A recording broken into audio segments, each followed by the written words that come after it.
नमस्कार। स्वागत है आप सभी का एक बार फिर से ज्ञान परंपरा में। टॉपिक आप लोगों को पता ही चल गया है कि हम लोग आज किस बात पर चर्चा कर रहे हैं। कोई पर्टिकुलर टॉपिक तो नहीं है, लेकिन जो मेन इश्यू है इस समय कानपुर यूनिवर्सिटी के बीएड स्टूडेंट्स का, वो ये है कि मैम हमने तो सब्जेक्टिव क्वेश्चंस के हिसाब से प्रिपरेशन की थी, हम ऑब्जेक्टिव पेपर कैसे देंगे। तो सबसे पहली बात, मन से डर किसी भी तरह का आप निकाल दीजिए। पेपर ऑब्जेक्टिव हो रहा है, ये आपके लिए एक अपॉर्चुनिटी है। अपॉर्चुनिटी कैसे?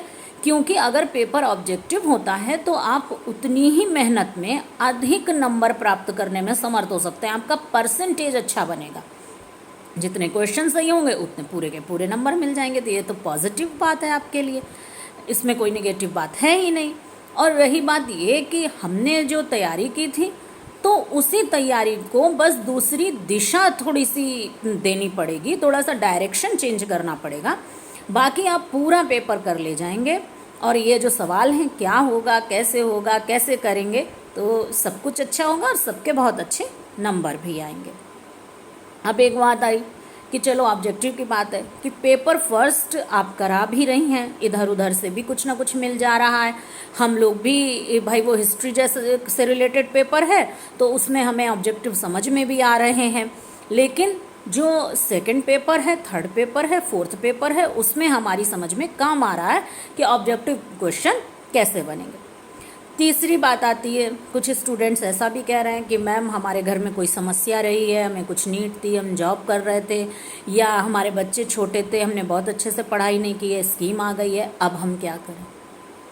तो परेशान होने की बिल्कुल बात नहीं है। सारे स्टूडेंट्स की समस्या का समाधान इस लगभग 15 मिनट के वीडियो में हो जाएगा और आप लोग खुद एक्सपर्ट बन जाएंगे। आपकी अपनी जो बुक्स हैं उनसे ऑब्जेक्टिव क्वेश्चन कहाँ से पूछा जाएगा ये जानने और समझने में। तो ठीक है, अब हम लोग अपनी मुख्य चर्चा पर आते हैं। आज का जो ये वीडियो है ये मुख्य रूप से जो आपका पेपर सेकंड है, थर्ड है और फोर्थ है उस पर केंद्रित करके हम बना रहे हैं। सबसे पहला काम क्या कीजिए, उन स्टूडेंट्स की बात कर रहे हैं जो अभी अच्छे से पढ़ाई नहीं कर पाए हैं, कि सिलेबस ले लीजिए। कानपुर यूनिवर्सिटी की वेबसाइट पर है। आपने जो बुक खरीदी होगी, आजकल सभी किताबों में आगे या पीछे सिलेबस लगा होता है, आपने इंस्टॉल लिया होगा, उसमें सिलेबस होगा। कॉलेज में अगर आप हमारे हैं तो सिलेबस दिया भी गया था तो सिलेबस आपके पास होगा, और नहीं तो अपने किसी सहयोगी से ले लीजिए। सिलेबस का इंतजाम करिए और तीनों पेपर्स की एक बार सिलेबस की ही सबसे पहले रीडिंग करिए। ये करिए काम, हम कोई इररेलेवेंट आपको बात नहीं बता रहे हैं, आप उसकी रीडिंग करिए। पहले अपने माइंड में ये बैठाइए कि आखिर इन तीनों पेपर्स में हमें पढ़ना क्या क्या है। जब अभी अच्छे से तैयारी ही नहीं शुरू की है तो ये तो सबसे पहले जानना होगा ना। क्योंकि अगर जो कम्पिटिटिव एग्जाम्स की तैयारी कराते हैं, जहाँ पहले से डिसाइड होता है कि ऑब्जेक्टिव क्वेश्चंस यानी वो भी पहले थ्योरी पढ़ाते हैं, जो टॉपिक होता है उसके बाद उसके ऑब्जेक्टिव क्वेश्चंस के हिसाब से प्रैक्टिस कराते हैं। तो पहले आप जानिए तो कि आपके तीनों पेपर्स में है क्या। अब अगर आपको सिलेबस देखकर नहीं मैम अभी भी हमें समझ में नहीं आया, तो आप एक काम करिए। पिछले साल मैंने जो बीएड सेकेंड ईयर के स्टूडेंट्स थे उनके लिए वीडियो बनाए थे, तीनों इन पेपर्स के लिए।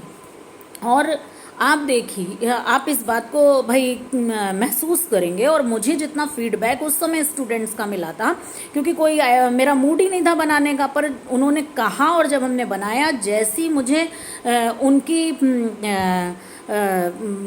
प्रतिक्रियाएं मिली, फीडबैक मिला, उससे मुझे पता चला कि उन्हें काफ़ी हेल्प हुई ये समझने में कि उनका जो ओवरऑल पेपर है उसका कंटेंट क्या है। जबकि पेपर उनको तो पिछले साल जो वीडियो पहुंचता था वो पेपर से एक दिन पहले ही पहुंचता था, लेकिन उन्होंने उससे बहुत हेल्पफुल बताया। आप उन 4 वीडियो हैं उनको सुन लीजिए, 10 से 15 मिनट के वीडियो हैं। आपको पूरा क्लियर हो जाएगा कि आखिर आपको पढ़ना क्या है और आपके तीनों पेपर्स में है क्या क्या। क्योंकि भाई बेटा, ऑब्जेक्टिव सीधे सीधे पढ़ने से पहले ये जानना जरूरी है। अब आते हैं कि जब हम इतना काम कर लेंगे तो अब हमें अपनी बुक खोलनी है। अब एक स्टेप हो गया। अब जो बच्चे इस ऑब्जेक्टिव के हिसाब से तैयारी कर चुके हैं, किए हुए हैं, उन्हें तो ये स्टेप करने की ज़रूरत नहीं, वो ये स्टेप स्किप कर सकते हैं। सीधे सीधे इस पॉइंट पर आएंगे। अब एक स्टेप हो गया, दूसरा स्टेप आ रहा है, अब आप अपनी बुक खोलिए। पेपर सेकंड तैयार करने जा रहे हो, सेकंड की खोलिए।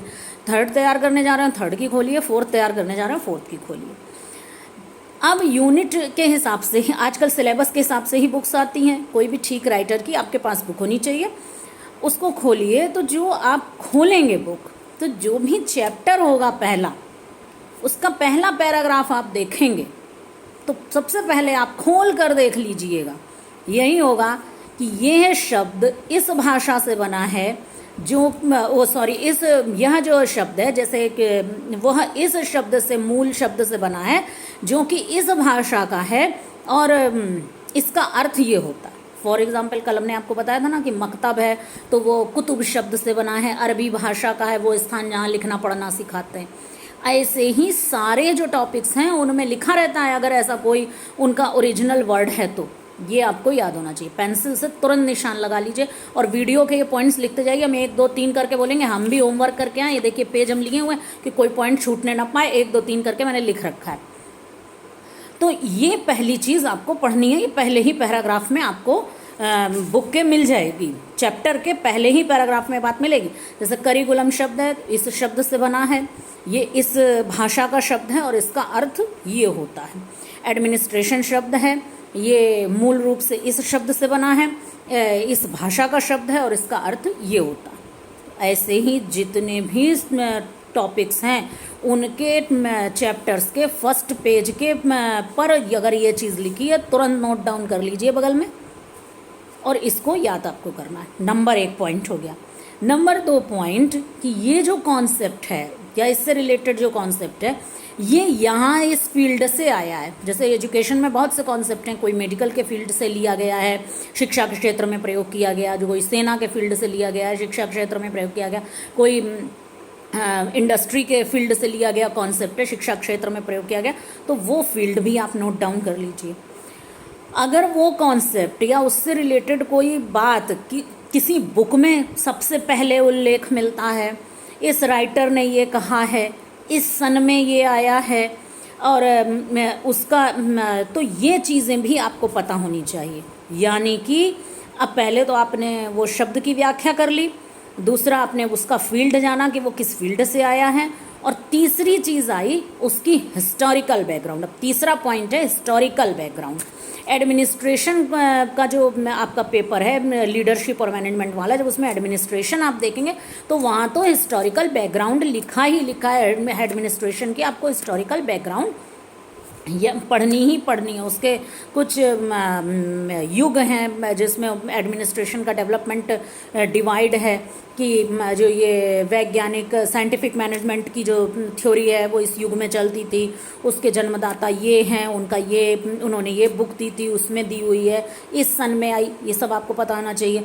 फिर इस युग में अब मानव संबंधी विचारधारा आई, जॉर्ज एल्टन मेयो ने दिया, उन्होंने शिकागो की एक वेस्टर्न इलेक्ट्रिक कंपनी के जो एक संयंत्र में श्रमिकों पे प्रयोग किया और फिर ये विचारधारा दी। तो ये सब टाइम आपको याद होने चाहिए। इस विचारधारा के समर्थक ये लोग थे। जैसे मानव संबंधी विचारधारा है तो एल्टन मेयो समर्थक थे, मेरी पार्कर फोलेट समर्थक थी। तो ये नाम आपको प्रसिद्ध विद्वानों के याद होने चाहिए। तो 3 पॉइंट हो गए।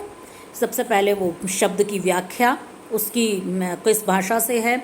उसके बाद दूसरा पॉइंट हमने क्या बताया कि किस फील्ड से वो कॉन्सेप्ट लिया गया है, और तीसरा पॉइंट हमने बताया कि उसकी अगर कोई हिस्टोरिकल बैकग्राउंड दी है तो वो आपको याद होनी चाहिए। अब चौथा पॉइंट आता है, आपको चैप्टर में क्या चीज़ पढ़नी है, जो भी चीज़ है उसकी अब चौथा पॉइंट आता है परिभाषा पढ़नी। जैसे करिकुलम क्या है, एजुकेशनल एडमिनिस्ट्रेशन क्या है, एजुकेशनल मैनेजमेंट क्या है, इसकी परिभाषाएं हैं।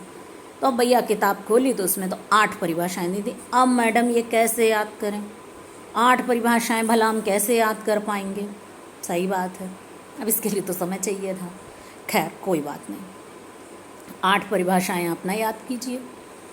इसमें थोड़ा सा अपने सहयोगियों का भी थोड़ा साथ लीजिए। जैसे कि आपके पास एक प्रकाशक की बुक है, एक राइटर की, किसी के पास दूसरे राइटर की बुक है, तो थोड़ा सा चैप्टर सेम देख लीजिए खोल के। जो परिभाषा ज़्यादा पुस्तकों में दी हो, ये समझ लीजिए वो लोकप्रिय परिभाषा है, और वही परिभाषा आप याद कर लीजिए। जैसे करिकुलम में डेविस की परिभाषा याद कर लीजिए। बहुत पहले कुछ ऑब्जेक्टिव क्वेश्चन पेपर में आया करते थे, आज से कई साल पहले आते थे बीएड में, तो उसमें परिभाषाएं दी होती थी और ये पूछा जाता था किसकी परिभाषा है। तो करिकुलम में हमने जैसे बता दिया डेविस की परिभाषा है, कुछ क्रो एंड क्रो की भी परिभाषाएं होती हैं, ज़्यादा आती हैं ये परिभाषाएं। तो जो परिभाषाएं, अब ये जानना कि तरीका कि कौन सी इम्पोर्टेंट ज़्यादा परिभाषा है, जो लगभग सभी राइटर जिस परिभाषा को देते हैं वो इम्पोर्टेंट परिभाषा होती है, वो याद कर लीजिए। बाकी आपकी अपनी स्मृति क्षमता है कि आप कितना याद करते हैं। अब चौथा पॉइंट हो गया। अब आता है पांचवा पॉइंट। कोई भी चीज़ है, कोई भी टॉपिक है, तो उसमें एक ये भी होता है ज़्यादातर में कि इनके टाइप्स क्या हैं, जैसे टाइप्स ऑफ करिकुलम, ठीक है। तो अब वो टाइप्स में ज़्यादा कुछ ना करिए, केवल नाम याद कर लीजिए। जैसे और भी कि for example types of leadership या टाइप्स ऑफ गाइडेंस, काउंसलिंग के टाइप्स, तो ये सब टाइप्स के नाम याद करिए। अब इनमें भी यही चीज़ कि अगर इनकी जो पर्टिकुलर थ्योरी है या टाइप है ये किसी व्यक्ति ने दिया है तो उस व्यक्ति का नाम याद करिए, कब दिया है ये भी याद करिए। अगर उसमें किताब का नाम दिया है कि उस राइटर ने ये बुक लिखी थी, उसमें इसका उल्लेख था, तो आप वो याद करिए। तो समझ गए। अब पांचवा पॉइंट हो गया आपका टाइप का। इसके बाद कहीं कहीं अप्रोचेस दी हैं, जैसे करिकुलम के पेपर में अप्रोचेस हैं, तो वो अप्रोचेस आपको नाम याद कर लीजिए और उस अप्रोच का एग्जाम पे जब आप पढ़ेंगे ना तो आपको आसानी होगी। आप चैप्टर खोल के कोशिश करिएगा, सरलता होगी आपको। और वैसे कुछ टॉपिक्स पर हम वीडियो बना भी देंगे आगे। तो अप्रोचेस याद कर लीजिए। होगा तो हम हर पेपर का अलग अलग भी एक एक वीडियो बनाएंगे, लेकिन क्योंकि बहुत ज़्यादा अचानक से स्टूडेंट इस तरह से परेशान हो रहे हैं तो इसलिए हमने ये वीडियो बनाने की सोची है। ये बना दे रहे हैं कॉमन वीडियो। परेशान मत होना, 1-2 दिन 3 दिन में आपको अलग अलग भी होगा तो हम बना के दे देंगे। तो अब अप्रोचेस आप याद कर लीजिए, जैसे करिकुलम है उसमें अप्रोच है। उसके बाद एक पॉइंट लिखा रहता है प्रिंसिपल्स, जैसे प्रिंसिपल्स ऑफ करिकुलम डेवलपमेंट, याद कर लीजिए। वो प्रिंसिपल्स के नाम सारे के याद होने चाहिए, कोई इतने मुश्किल नहीं है, डर दिमाग से निकाल कर देखिए, याद हो जाएगा। तो अब अगला पॉइंट हमने क्या बताया, प्रिंसिपल्स का। प्रिंसिपल याद कर लीजिए, यानी टाइप्स होंगी, अप्रोचेज होंगे, प्रिंसिपल्स होंगे, नाम आप याद कर लीजिए। इन्हीं से ऑब्जेक्टिव बनेगा पेपर, ज़्यादा उससे नहीं बनेगा। या ये सिद्धांत है तो अगर कोई पर्टिकुलर सिद्धांत है कि इस व्यक्ति ने दिया है, इस सन में दिया है, इस समय दिया है, ये चीज़ें साथ में याद करते जाइएगा। तो सिद्धांत याद कर लीजिए। इसके साथ साथ कहीं दिया होता है घटक, कंपोनेंट, इस चीज़ के कंपोनेंट हैं इस कॉन्सेप्ट के, तो कंपोनेंट भी सारे याद हों, कंपोनेंट याद कर लीजिए। फिर एक पॉइंट और आता है कैरेक्टरिस्टिक्स का, विशेषताओं का, तो वो भी आपको पता होनी चाहिए। तो वो रीडिंग आप करेंगे, वो सब्जेक्टिव पेपर में ज़्यादा हेल्पफुल होती है, लेकिन रीडिंग आप कर लेंगे तो आपको वो कॉन्सेप्ट बिल्कुल क्लियर हो जाएगा। अब इसके बाद आता है बहुत से ऐसे भी टॉपिक्स हैं जिनकी चर्चा परिचर्चा विभिन्न आयोगों और नीतियों में हुई है, कुछ दिशा निर्देश मिले हैं इनके बारे में। हम आपको एक सलाह देंगे कि जो पेपर फर्स्ट है उसमें जो आयोग हैं, राधाकृष्णन कमीशन, मुदालियर कमीशन और कोठारी कमीशन और राष्ट्रीय शिक्षा की नीति 1986, नेशनल पॉलिसी ऑफ एजुकेशन 1986, इसे आप अच्छी तरह से तैयार कर लीजिए, क्योंकि ये हर जगह काम आएंगे। आपकी जो फर्स्ट पेपर की भी लास्ट यूनिट कवर करने में भी ये काम आएंगे और ये काम अदर पेपर्स में भी आएंगे। अब कैसे आएंगे, जैसे एजुकेशनल एडमिनिस्ट्रेशन के बारे में इनमें कुछ कहा गया होगा कि ऐसा किया जाए, तो वो आपको इधर मिलेगा और पूछा जाएगा। ऐसे ही गाइडेंस काउंसलिंग का भी आप याद कर लीजिएगा। अगर इस तरह की कोई बात इन आयोगों में कही गई है तो वो आपको पता होनी चाहिए। अब एक उदाहरण दें तो बात समझ में आएगी। जैसे मुदालियर कमीशन में कहा गया था कि माध्यमिक स्तर के जितने भी स्कूल हैं उनमें शैक्षिक एवं व्यावसायिक निर्देशन ब्यूरो की स्थापना की जाए और कैरियर मास्टर्स की और गाइडेंस ऑफिसर्स की नियुक्ति की जाए। तो ये बात आपको पता होनी चाहिए। ये सवाल आपके गाइडेंस के पेपर में आ सकता है। आप जब चैप्टर्स पढ़ेंगे तो बीच में कहीं लिखा होगा कि मुदालियर कमीशन ने इस बात की सिफारिश की, यानी पाठ में अगर कहीं भी आपका जो चैप्टर पढ़ रहे होंगे उसमें किसी आयोग का या किसी राष्ट्रीय शिक्षा नीति का जिक्र है तो उस पॉइंट को भी आप पेंसिल से अंडरलाइन करेंगे कि हाँ ये चीज़ कही गई है और पूछी जा सकती है। जैसे आपसे गाइडेंस के पेपर में पूछा जा सकता है कि शैक्षिक एवं व्यावसायिक निर्देशन ब्यूरो माध्यमिक स्तर की शिक्षा संस्थाओं में हो, ये सुझाव किस आयोग ने दिया था। ऐसे ही एडमिनिस्ट्रेशन के पेपर में आप देखेंगे तो वहाँ पर है कि ये राष्ट्रीय शिक्षा नीति 86 वगैरह में एडमिनिस्ट्रेशन के बारे में, मैनेजमेंट के बारे में क्या कहा गया है। तो राष्ट्रीय शिक्षा की नीति 1986 के 10वें भाग का में जो उसका 10वां भाग है शिक्षा का प्रबंध, उसमें कहा गया है कि केंद्रीय स्तर पर भारतीय शिक्षा सेवा, प्रांतीय स्तर पर राज्य शिक्षा सेवा और जिला स्तर पर जिला शिक्षा परिषद की स्थापना की जाए। ऐसे ही एडमिनिस्ट्रेशन में ये भी पूछा जा सकता है कि किस कमीशन ने सुझाव दिया कि शिक्षा समवर्ती सूची में शामिल हो। तो कुल मिलाकर आपको जो हमने पॉइंट्स बताए ये आपको पढ़ने हैं।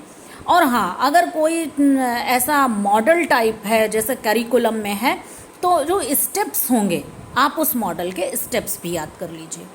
अब एक बात और कहते हैं कि जो आपका करिकुलम वाला पेपर है उसमें स्टैट्स का भी पोर्शन है, तो मैथ्स के स्टूडेंट्स को तो इसमें बड़ी सुविधा होगी, वो कर लेंगे ये चीज़।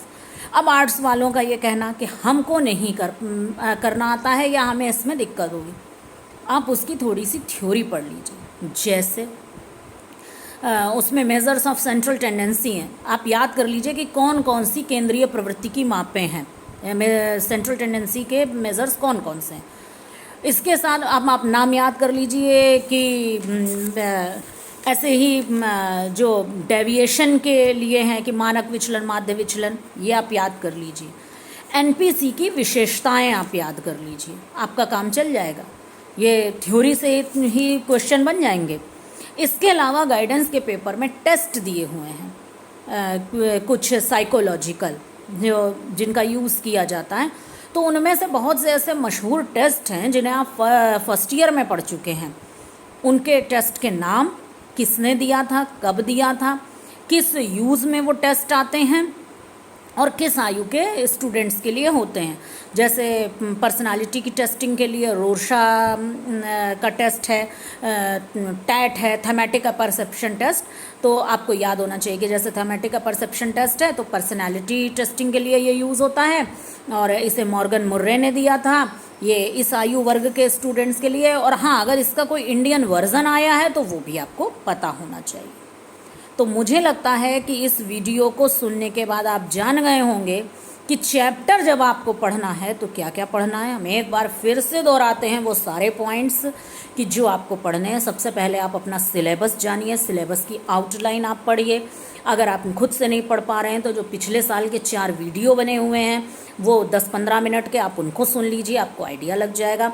उसके बाद आप अपनी बुक खोलिए, जो भी टॉपिक आप पढ़ने जा रहे हैं उसमें सबसे पहले तो उसी शब्द की उत्पत्ति देखिए, किस भाषा से हुई है, किस शब्द से हुई है, उसका वास्तविक अर्थ क्या है, किस फील्ड से आया हुआ कॉन्सेप्ट है, किस व्यक्ति का दिया हुआ कॉन्सेप्ट है, कब दिया गया कॉन्सेप्ट है, कोई पर्टिकुलर बुक है जिसमें दिया हुआ कॉन्सेप्ट है, ये आप याद करिए। उसके बाद उससे संबंधित कुछ इम्पॉर्टेंट परिभाषाएं जो आप देख लेंगे 2-1 किताबों में, जो परिभाषा ज़्यादा पुस्तकों में दी होती है वो ज़्यादा इम्पॉर्टेंट होती है, वो परिभाषा आप याद करेंगे।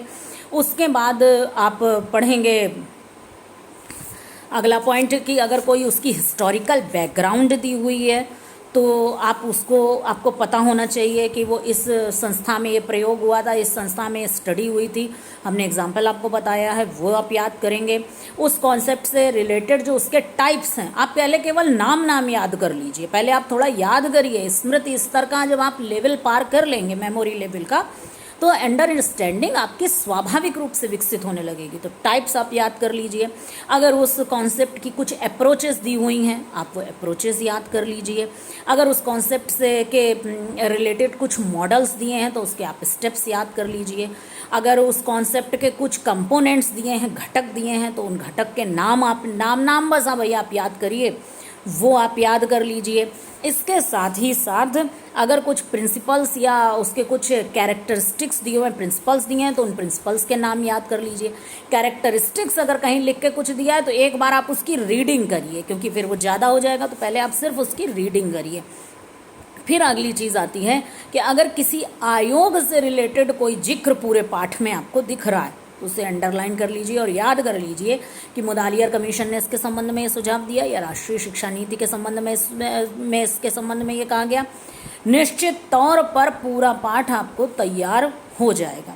अब ये वीडियो आपके लिए कितना हेल्पफुल है ये आपकी थोड़ी मेहनत पर भी निर्भर करता है, और हम कोशिश करेंगे कि आपके लिए और वीडियो जो लाएं वो सीधे सीधे ऑब्जेक्टिव पैटर्न के बेस पर हम लाएंगे, जिसमें हम आपको जो कॉन्सेप्ट होगा उसका हल्का आइडिया देंगे और क्या ऑब्जेक्टिव क्वेश्चंस बन सकते हैं वो हम आपको उसमें से बता देंगे। जो अब हम फर्स्ट पेपर के वीडियो बना रहे हैं उसमें आपने देखा भी होगा, जो कल हमने वीडियो दिया था उसमें हर पॉइंट पर ये बता दिया था कि ऑब्जेक्टिव क्वेश्चन कहाँ से बनेगा और कैसे बनेगा। अब बिना डरे अपनी पढ़ाई करिए, जो न समझ में आए बिना किसी संकोच के आप इसमें कमेंट सेक्शन में लिख दीजिए, या फिर आप मुझे व्यक्तिगत रूप से बता दीजिए, और जितनी सहायता होगी हम आपकी करेंगे। और डरने की कोई बात नहीं है, हमारी पूरी की पूरी शुभकामनाएं और पूरा का पूरा सहयोग आपके साथ है। और जल्दी ही फिर से एक वीडियो के साथ आपसे मिलते हैं। तब तक के लिए नमस्कार, धन्यवाद।